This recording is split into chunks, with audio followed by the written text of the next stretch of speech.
इसके अलावे जो इस क्षेत्र की भाषा है, रांची जाएंगे तो रांची में कुछ संथाली, कुछ मुंडारी, कुछ कुड़ोक, कुछ नागपुरी, कुछ कुड़माली, जो भाषाएं उस क्षेत्र की हैं उस भाषा में परीक्षा लेंगे। क्योंकि इससे क्या होगा कि जो प्रदेश के युवा हमारी नौकरियों में हकमारी कर रहे हैं उन्हें एक बैरियर लग जाएगा। कैसे?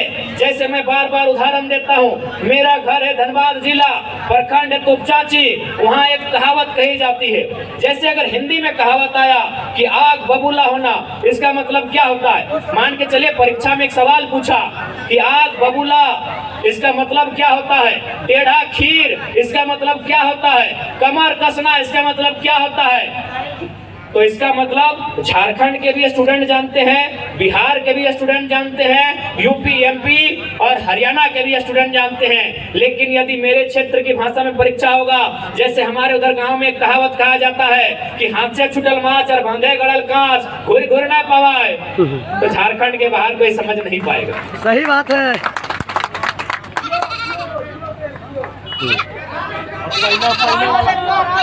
मने की लगे बुझाओ, इसका आंसर केवल और केवल उस जिला के स्टूडेंट जानेंगे, केवल और केवल उस प्रखंड के स्टूडेंट जानेंगे। इसके अलावा यूपी, एमपी, बिहार, राजस्थान, हरियाणा के स्टूडेंट नहीं जानेंगे।